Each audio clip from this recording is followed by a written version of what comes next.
Today we began investigating and understanding the concept of division.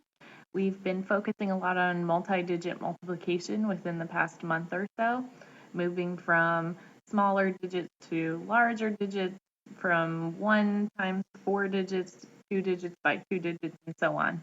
So today we took a look at how division relates to multiplication, starting with something like a basic fact of 4 times 6 equals 24. We wrote this equation in as many ways as we could with multiplication and division. This we remembered or reviewed that this was an example of a fact family where we have the same 3 numbers and we have 2 that are multiplication sentences and 2 that are division sentences. We also noticed a pattern that in multiplication, this answer or the product turns out to be the first number in our division sentence, which is called the dividend. So in multiplication, we're taking 4 groups of 6, combining them and making a larger number. Whereas in division, we're taking the 24 and we're sharing them or dividing them or separating them into smaller groups. So the quotient, or the answer to the division sentence, ends up being one of those factors from our multiplication sentence. Today, our goal was to be able to not just find the quotient or find the answer to a division problem, especially with these. They were somewhat simple and focused on basic facts that students could probably see and understand and get the answer pretty quickly.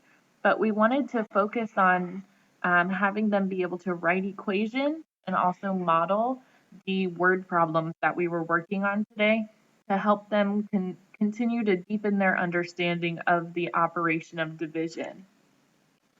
We started with a problem where students just kind of tried to solve the problem as best as they could, giving it a try with modeling and writing the equation. Most of them could see that it was taking 56 marbles, sharing with 7 friends, and then how many would each friend get is the unknown number or the missing number, the thing we're trying to find in this problem. So looking at this, we labeled each part of the equation so that we understood what was happening with the math symbols in that equation. That 56 divided by 7 equals n stands for 56 marbles shared with friends.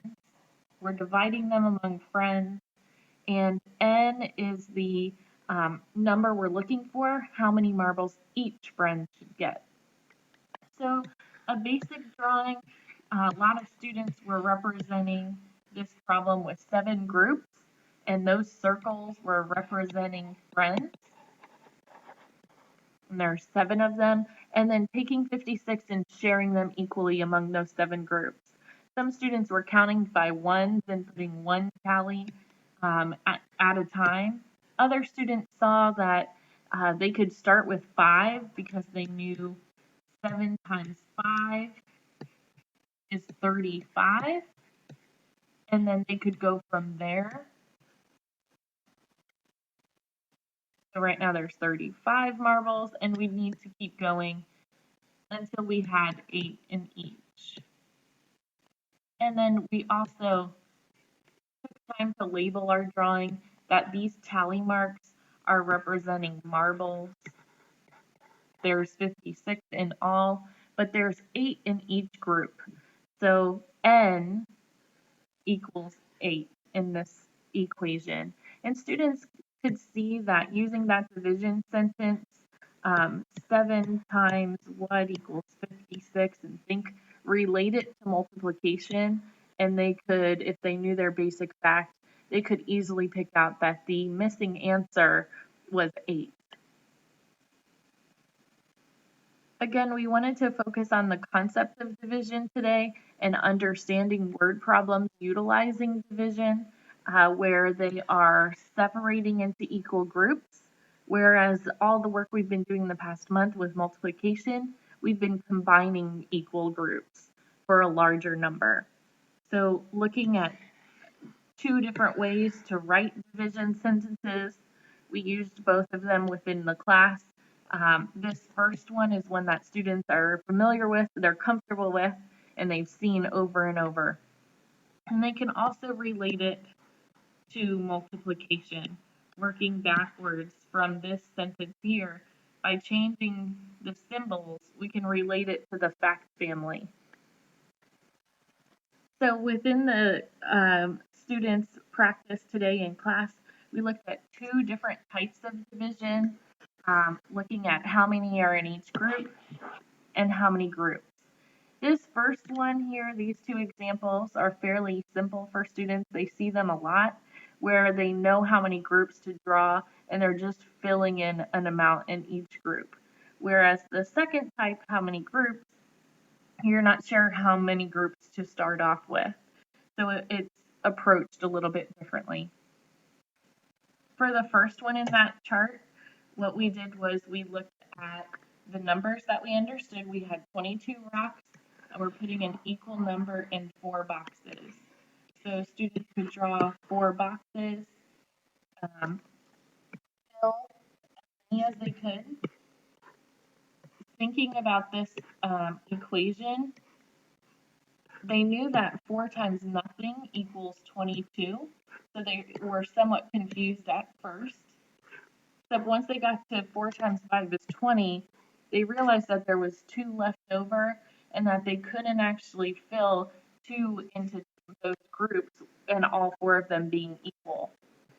So the equation we came up with was 22 divided by 4, and it became 5 in each with a remainder of 2, or 2 left over. We labeled each part of our diagram. These tally marks represented rocks in each group. The groups themselves stood for boxes, and that's why there's 4 of them. And then these two here are leftovers, and we call them remainders. You'll see examples like this within the homework where students need to label both their equation and their drawing. So for one example of how many groups, Sarah has 15 shells. She wants to put each in a group of 5. And what we're trying to find is how many boxes. So here N is the number of boxes, and this is the type of problem that's somewhat tricky because students usually will like to draw 5 groups and then fill them in. But 5 doesn't stand for groups.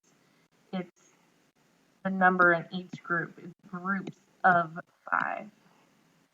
And 15 is the shell. So several ways to solve this. Some students were thinking of multiples of 5, and they knew that 5 plus 5 plus 5 is 15, so they could make 3 groups of 5. Other students were drawing 15 tallies and then circling 5 at a time and showing that there's 3 groups and there's 5 in each group. So N equals 3 boxes. Some students will look at the equation and want to draw 5 groups.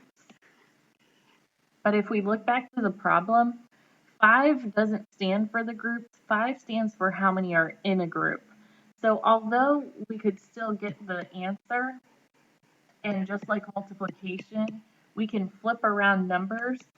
This model shows 15 divided by 3 equals 5. So lastly, this example was another one where we didn't know how many groups, but it also dealt with a remainder. We have 25 shells. We want to put each in groups of 6. How many boxes? So we could draw out 6 at a time and make a group. 12, 18, 24, 25, 26. And students realize that 20 6 divided by 6 isn't a basic fact, because 6 times 4 is 24, and 6 times 5 is 30.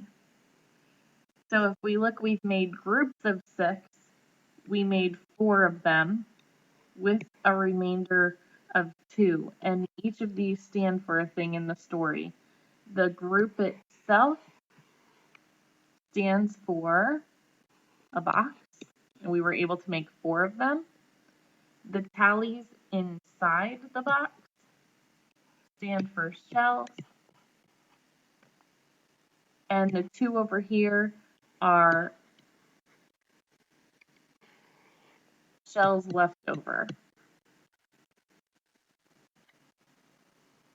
We'll continue to work with remainders and with understanding the concept of division throughout this week as we move into larger numbers and investigate some different strategies for solving to find quotients.